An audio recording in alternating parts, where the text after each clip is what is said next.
So Billy's a bit of a dick. Hello fellow book nerds, this is Gabby and today we're talking Daisy Jones and the Six, the TV show. Because there's also a book. I don't know why I said it weird like that. Anyway, today I wanted to chat to you about Daisy Jones and the Six. The last episode just premiered. So let's have a chat.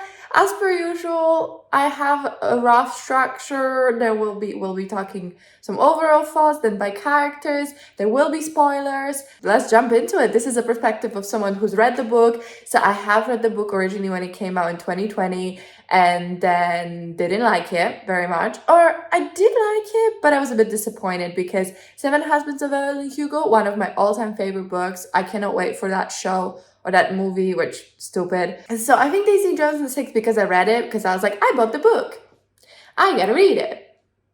Physically. Mistake. Go for the audiobook if you're gonna go for the book. It's just so much better. The book is just transcripts, so it feels a little bit boring and you don't get the full effect, I wouldn't say. I did my best approximation of a Daisy Jones outfit. We've got big sleeves, we've got hoop earrings. Let's talk about Daisy Jones and the Six. First, maybe just some overall thoughts, and then we're going to dive into the characters and talk about spoilers and what I thought about how they adapted the book and all of that. So I think overall, I'm so pleasantly surprised. I really enjoyed the show. I do think that this book is one of the most adaptable books, if that makes sense. I mean, the audiobook's already kind of like a whole production or a show in itself. So I really think that it was not an easy task to adapt this, but it was one of the most like adaptable things out there. So I think they did a really great job. They took a lot of the things from the books and tweaked it a little bit.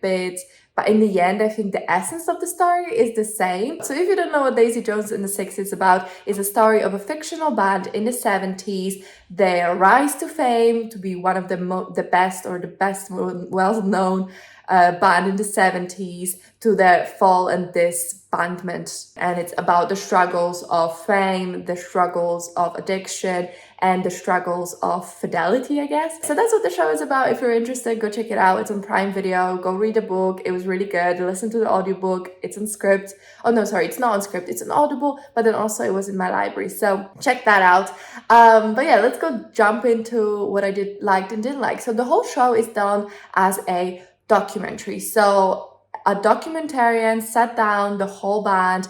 I think in the books it's 40 years later and they're in their 60s, I think, at that point, or 70s even. And the documentarian sat them down and asked them what was the story behind their band, because it was the biggest band in the world in the 70s. They had one album and that was that, and goodbye fame, I guess. So we follow that story and we're trying to uncover that. And one of my favorite parts about the book is that it is such a the documentary style 40 years later. In the show they changed it and it's only 20 years later, I think, which I didn't particularly like that change.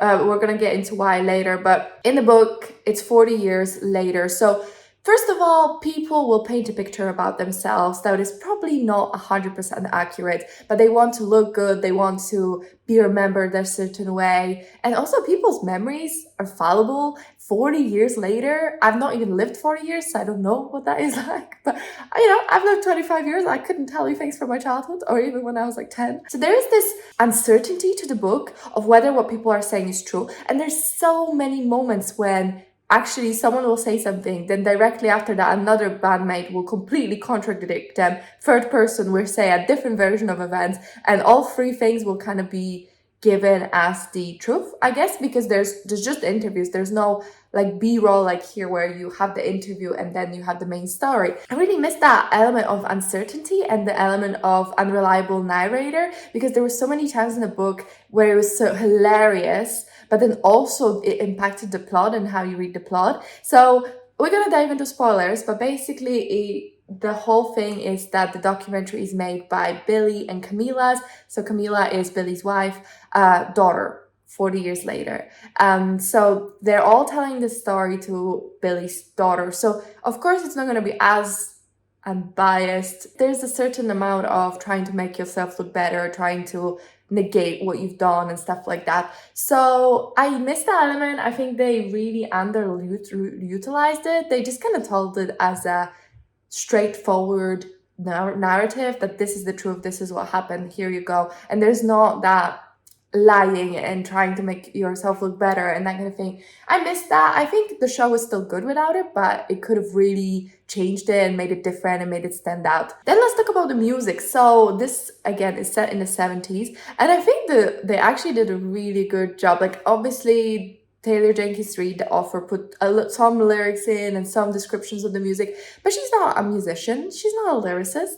So I think they took the book and the ideas and the spirit behind each song and really made a really good effort to make it sound like it was from the 70s, make it a good song, and the performances were amazing. So I didn't know Sam Claflin could sing. He's Finnick from Hunger Games, if you don't recognize him. I didn't know he could sing. And then, of course, Daisy Jones. I don't remember the actress's name, but she is played by the granddaughter of Elvis Presley. So, you know, she can sing. So all of them were really good. All of them, I think, learned how to play instruments. I don't think they probably play all the arrangements or whatever, but I think they do to an extent know how to play. I've seen TikToks of them like just, you know, jamming out in the trailer and stuff. So that was super amazing to see. The music really grows on you. I listened to it in the show. I'm like, yeah, it's okay. And then I listened to it on my phone, just like getting ready and stuff like that. And it was so catchy. And I think my favorite would be Let Me Down. And then Regret Me is also really good. And then More Fun to Miss is also really good. They're all pretty good. And the thing I'll say though, is because they're meant to like start off as a rock band and then slowly turn into rock and roll and then soft rock. And there's meant to be this evolution of their music. I do feel like they could have made more of an effort to make them sound a bit grittier, but more rock in the beginning. Because I didn't feel that much of that change. So when Eddie's out there complaining that they're starting to sound like a soft rock band, I'm there like, but that's how you always sounded. So I don't see what the problem is. Like, why are we getting upset? I think they did a really good job with the outfits. Everyone looked amazing. Everyone looked like so. I'm not like no fashion expert, but I think it did a really good job of putting us in the 70s and making everyone's styles really cohesive. I think Daisy looked amazing. Daisy's outfits were really important. I think she looked really good. And overall, like, I was really impressed by the set design and everything. It's so funny because when they in the book, when they were talking about their like tour buses, I was thinking, you know, those massive like modern cars, like that kind of vibe. But actually it's the 70s, so it was like one of those like Scooby-Doo type vehicles. It was really funny. But let's talk about the characters, because that's what the show is all about.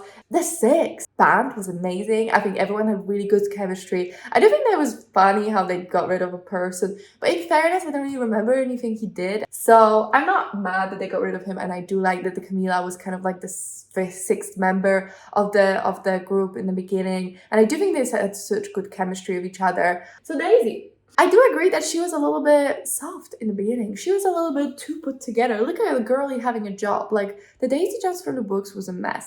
And like her addiction, it was such a big part of her story. And I do think there was a couple moments I missed out on, like, for example, the fact that in the book it was Karen that like dared her not to do drugs for a bit and then she couldn't. But I do think that once she goes to Greece to get married, her character just like aligns with the book character really well. I feel like that was when it clicked and she was the mess that she is and the manic. But I do think maybe just portraying it a little bit earlier, because it is implied that she takes drugs and we see her take drugs, but she never acts like she's on drugs. So I feel like then it's kind of like, oh, Billy didn't like her back, so she started using drugs to cope. But like, she's got so many issues, like mommy issues, daddy issues, all kinds of issues. She don't need Billy Dunne to like push her over the edge. Like, she was already at the edge. So I think, yeah, maybe making her a bit more wild child and like manic in the beginning really would have aligned more with her character. But I gotta say, I liked her more in the show than I liked her in the book, because in the book I was like, girl, you're a little bit much, like a little bit too much. And she felt really selfish in the books to me. Whereas this, I could really empathize with her. One thing about her, I was, both in the show and the books, I guess, was that, especially in the book, she really liked Camilla and she like really looked up to her. And in the show, I never got a feeling that she didn't like Camilla for Camilla, because Camilla is the best. So how could you dislike her? But then when she was in love with Billy, she'd be like, but you're gonna be with me, right? Let's be together. And it was like, girl, are you delusional? He's got a wife and kids and you like the wife. And And to me, she felt really funny because she was like expecting him to be with her, but I don't know if it didn't compute that he'd have to leave his wife, or she was like trying to divorce that from her experience. I don't know. Now we're gonna move on to Mr. Billy Dunne, because I have thoughts about this person. First of all, my God, is he a prick? And like, you know what? I really empathize with Eddie, where in the book, I liked him more in the book. I think there's certain parts that the show made him worse, and certain parts when the show made him better. I think they made him more despicable in my eyes, I guess, because of the cheating. And I know that the book also, we can't entirely like trust him that he didn't cheat or whatever. But to me, the fact that in the book, you know, they got 3 kids, so he had his little daughter, but then he had twins as well. So they had 3 kids. And once he sobered up, he became like a really good father. Like he stepped up, he took care of his other kids. Like he really loved his daughter. And here he loved his daughter, but like he was never there. Like Camilla was out there doing the thing herself. And I think they really made him more in love with Camilla. You could really feel how much he loved her, how much he adored her, like their early relationship too, like how much in love they were, and then how much he loved his family. And I think it was just to a greater extent he was a bit more committed as a family man and way more committed to Camilla. Whereas in this one, like he was just such puppy dog eyes for Daisy. And he was in the book as well, but in the book, it's so clear how distractive they were to each other, which we're going to talk about in a second. But yeah, I feel like they made that part of him worse. The fact that he actually does kiss Daisy. And then I think what really cements it also is at the end, he doesn't really make a choice to choose Camilla. He just like, he's a coward really. In the show, he's a coward because he doesn't choose Camilla. He thinks she left him. So he goes back to Daisy all fucked up and like, I'll be with you because she left me. And then Daisy rejects him and is like, go get your wife. So it's not him necessarily choosing Camilla. I found that really disappointing. Daisy was like, I want to be with you, Billy, but if you're only going to be with me when we're both broken, I don't want to be broken anymore. So I understood her motivations there. With him, I was like, you are a coward. You are a coward, sir, because you don't want to make a choice. You want to have it both ways. He's talking 20 years from now, him and Daisy going to have, you know, be writing songs together, and he's going to have his wife and his kids. And it's like, you want your cake and you want to eat it too. It gets me more angry as I go because he never truly makes that commitment, I don't think. I think in the show that Daisy decided for him and she left because that was the best for her. Whereas in the book, I think it was a little bit more, he was a bit more committed, he was a bit more of a family man, and he was like tempted and he felt this amazing connection with Daisy, but like he decided that it was not worth risking his family for. And another point was that the reason I don't remember if he actually took a drink or if he almost was drinking again in the book, was that Teddy died. And Teddy was his father figure. He didn't have a father. His whole thing was daddy issues. And Teddy was his dad. And Teddy died. And then that's when he decided that's when he went down to the bar and almost drank. And a stranger talked him out, like a stranger helped him out not to do it. And I really missed that bit in the show. I think the ending, like I liked it, but I think the book just had different things to say, because in the show Teddy does die, but he dies off screen later, and he has a heart attack and Billy's like, oh, I wish I could drink now, but like he doesn't. And the reason that he started drinking again is because Camilla left him, or he thinks she left him, and he's like torn up about what to do about that and Daisy and stuff. So it's more like a relationship drama, I guess, than like his father figure dying, and that's what breaks him. And I really did miss that like scene where he goes to the bar and he looks at, like, he buys a drink, he looks at the drink, and this guy comes up and he's like a fan, and they're like having a chat, they're talking, and the guy like sees how much he's struggling with this drink and like having it in front of him, and it's not like public knowledge that he's an alcoholic and recovering. And the guy is like, hey, why don't you show me photos of your family? And then Billy does. And that's what makes him not drink. And that conversation with a stranger. And I think, to me, that was so beautiful, because I like that it was like a stranger seeing humanity in this super rock star, and the way to get him out of the super dark pit of his father figure dying was to ask to see photos of his family and his wife and his daughter, and he's like, that is beautiful and that's worth keeping. And I don't know, I really like that, whereas in the show it's more like relationship drama, so he's gonna drink. I do think that there's some things where they really soften his character, like the whole controlling type like superstar behavior, because the controlling bit, like he in the book is so controlling of the band, and he is so mean about it because he'll just go later and redo everyone's parts, and everyone has to do like he wants, and everything has to be how Billy Dunne wants because he's the star and he knows best. And I didn't like that about him in the book, and I totally understood why Eddie was like, fuck you, man, like same. So I understand that, but they really softened that. Like Eddie says somewhere that, oh, you re-recorded my bass, which is like bad, but like in the book he redid every single person's part because he thought he could do it better, and redid the whole song and didn't even tell anyone, and they noticed but they didn't want to say anything. So I do think that they made him worse and better in some ways. But I really dislike Billy. I think Sam Claflin did a good job in terms of like, I wanted him to stay with Camilla, I guess, because I wanted Camilla to be happy. If he was gonna be with Daisy, I want Daisy to be happy. I really don't care about Billy. I think he's a selfish douche, really. I like that they made him work for the relationship with Camilla, which we'll get to in a second. But let's talk about Camilla. So Camilla is Billy Dunne's wife, and I love that they gave her this photography career in the series, and she had, you know, like a life going on besides him. I mean, Camilla is the best character, period. Like, she's the best character in the book. Sorry, no, Warren is the best character, but she's the second best character. She's the best character in the book. I mean, she's the best character in the show. Just like, I really loved Camilla in the book because she's just this unstoppable force. Like, girl's got some confidence, girl's got, like, she's amazing. And in the show, they actually made it a little bit more human, which I think is reasonable because, again, the book has got that unreliable thing, and you're like, are you really an angel, or like, do you not have human emotions? But in the show, it's very clear that she does, and she stumbles, and I don't know how I felt about her and Eddie. Her and Eddie, I like their friendship. I don't mind them hooking up, I guess, although that means she does almost cheat worse than Billy, but at the same time, Billy is months, if not years long, and it's emotional cheating, and hers like physical cheating but once. So I guess like it depends what you consider worse. I was so bummed at the end that they never made up and they never reconciled and they never got back to what they had, and he didn't even feel comfortable going to her funeral. That was so depressing. Camilla as a character, I thought was amazing. This actress did such a good job, even though she wasn't as much in the show as other people because she was obviously not traveling with them.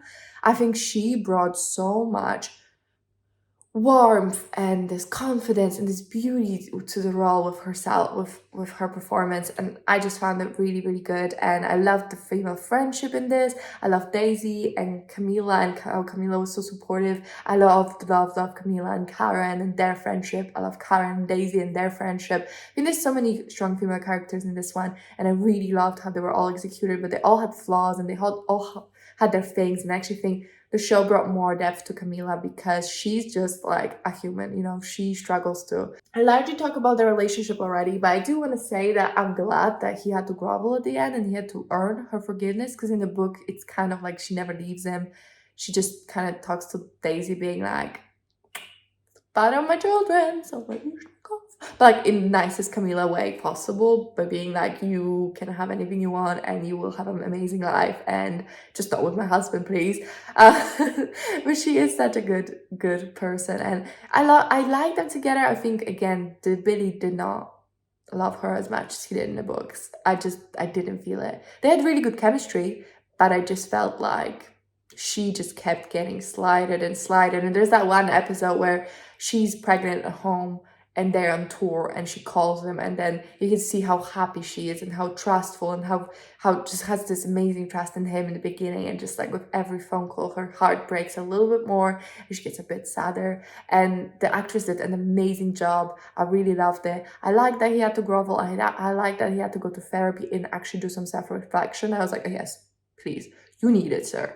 So I really loved that, and I think that was really executed with it well. Now Daisy and Billy, I do feel that in the book, you really feel that if Billy and Daisy got together when they did, when they were 20, 30 years old, I don't know how old they're meant to be, but like 20 years old, they would have both died by 30 from overdose or something. And they were so messy because they were two like two almost soulmates, two halves of the same, but they would have destroyed each other, because I think the show doesn't show how much they like fought and how much drama there was and how much throwing and screaming and shit there was, because they remember this with like these rose-colored glasses of like this amazing whirlwind thing they had.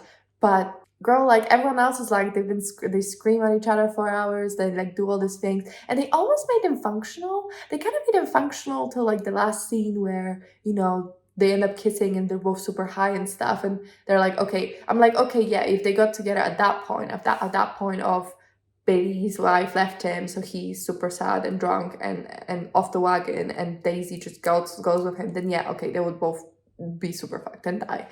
But like if Camilla, but if Camilla wasn't in the equation, it's almost like then they would have been fine, because he wouldn't have all this guilt to work through, which I didn't like, because I don't think so. I think even if Camilla wasn't in the picture in the book, they both burn too brightly, they both feel too intensely, they both have too much of the same trauma, so they have to like self-medicate and they don't have anyone fixing them. So I like Daisy's whole speech about the light and how you need to find your person in the light, and that was Camilla for Billy. But I do not like that in the end, he didn't leave her, she made him leave him. Oh my god, that scene where they were both like, she was high and he was drunk, and they were like kissing behind the stage at the last episode. Oh, the whole last episode when they were singing to get on the stage, I was like, why don't you just do it on the stage, like right now? Like, oh my god, I will give it to these two actors, the chemistry was out of this world. Like, it was electric when they finally got together, in terms of like made out and sang together on the stage and all that. I was like, just fuck on the stage, honestly. Like, it was insane. It was insane levels of chemistry. Girl, like, I didn't really understand when people in the book were like, oh, Billy doesn't deserve either of them, but I get it in the show, and I probably would get it in the book as well. I get it. Like, he does not deserve either of them. He does not. All right, let's talk about some other characters, and then we can have some final thoughts. So Karen, I loved Karen. I love how she was portrayed. Suki Waterhouse is her name, I think. Did a really amazing job. I mean, she's an amazing singer. She's got like a very famous song.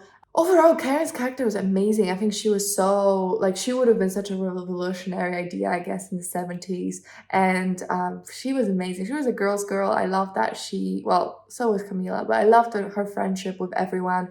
That scene at the end where they're having the last performance and Daisy goes and sits by Karen and just gives her a hug. Oh my god, I nearly cried. It was beautiful. I really loved it. I think Karen, amazing freaking character, both in the book and in the show, just so independent, got her own mind, knows what she wants, and she is willing to work for it, and she's willing to give up stuff for it. And I really love that. And I think her and Graham, who, you know what, Graham is complicated, because I really love Graham, and I do think he was maybe a bit of a more of a dick in the book, in terms of like the whole abortion situation. In the show, he was actually really understanding, and I really understood why he was mad, because him and Karen, amazing chemistry, really loved it. I think they were done so well. When they worked, and it's like in the book, they were just amazing together. I love it. I love that they actually ended up like telling people about their relationship. My favorite like gag from the book though is when, I don't remember if it was Warren or the other guy that they cut, one of them noticed that Karen definitely like slept with someone that first night when her and Graham got together, but he thought it was some like backup person like working, like not one of, so no one, so he would just make all of these wrong assumptions. It was really funny, and he was like, yeah, I think Karen got with like ex guy Aaron or whatever his name, and like, oh yeah, Karen must have like, and he had all these theories, but they were super wrong, and it was really funny. But yeah, that was my favorite gag, so he didn't get that, but I'm glad they ended up telling the team. I do think in the book, and also kind of in the show, but in the book, that really pissed me off, was the fact that like Graham just broke up with like a woman he thinks is the love of his life, just had a baby, then lost the baby, and his brother didn't even notice. And that's when I was like, in the book, like, fuck you, Billy. Honestly, like, Billy's such a selfish, self-centered person. It shocks me. But like, his brother didn't even notice what Graham was going through. I do think that, he had every right to be upset because she got rid of the baby without telling him and then just told him after the fact. And then she broke up with him because she knew that's not what he wanted. He wanted a family. And they're both happy at the end, but it was super heartbreaking and really sad and gave me a lot of nostalgia, I guess, for what could have been, or like wistfulness, I guess. No, Eddie. I like Eddie much more in the show. I think in the book, it's just you don't really get as much of his perspective, but I really understand Eddie. You know what? Billy is just such a dick. And actually in the show he's less controlling, so it's less like, oh yeah, you should definitely quit the band or whatever. And like he does still have this amazing opportunity, and it's the whole like chosen ones don't know they're chosen, right? And the whole I love the speech that Warren gave, like, what's wrong with you? You are living this amazing opportunity and you're not happy. Eddie deserves better. Eddie deserved to make up with Camilla, even if they're just friends. Like, I felt so sad when he said he didn't feel like he could go to the funeral. Like, so sad. I like that he ended up getting his like career of playing some underground rock stuff. If that's what you want to do, that's what you want to do, man. I do feel like he wasn't that happy in the end in his life, because he was like, yeah, my life is fine. And I'm like, oh, that's sad. You don't want your life to just be fine. You want your life, to be really good. Warren, my baby, my favorite character. He's just an unproblematic king, just happy to be there and play the drums. And I love that he had a wife and kids and the boat. I love Warren. I love Warren so much. He's like a little sunshine, and I just absolutely adored him. And I think he just made me happy anytime he was on the screen. The actor, I love the actor. He's really hot. Simone, I loved how much they expanded Simone's role. I love that they gave her a female lover. I love that they made her a lesbian and showed the struggles she's gone through in the 70s, being a lesbian, living in New York, trying to be a singer. And I love that, she, in the end, I guess she sacrificed fame for her love, but I loved that. I loved it. I loved seeing it. I think it was really important. I love that they expanded her part in it. I think the actress did such an amazing job. I loved her friendship with Daisy. I hated Daisy's snazzy husband. Daisy's husband is such a piece of crap because she overdosed and he was gonna leave her there and let her die. And I loved how it was executed in terms of like, it was Billy who found her. I love how they found her and they tried to save her and all that. And I like that when she woke up, she was like, where were you? Where's my husband? And she went for answers. Like, Daisy doesn't take crap for anything. And that little weasel came back and tried to pretend nothing happened. Like, I hated him so much. He was like, you're gonna regret this. And he never came back again. So that was weird. But I loved that the whole band, like Warren and Eddie and Graham all came behind her, and the second he got like aggressive, they just like got rid of him and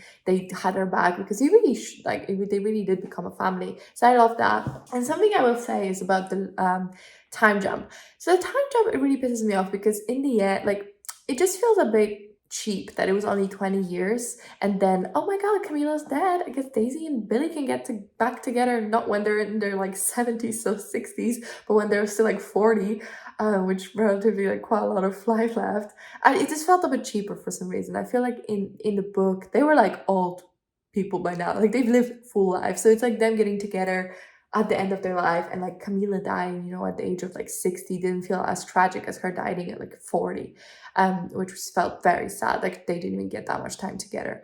So yeah, so that's why I didn't like that the time jump was smaller. I think it would have been much more difficult to make the actors look good in their prosthetics and make them look appropriately aged, but I didn't like that it was so soon that Camilla died and they got together like quite relatively, young. Because it didn't feel as wistful. I feel like there's something about, reconnecting with your love when you're like 70, and it feels different. I don't know. Something I don't feel they made a big deal enough was this song Sorry, or On My Knees.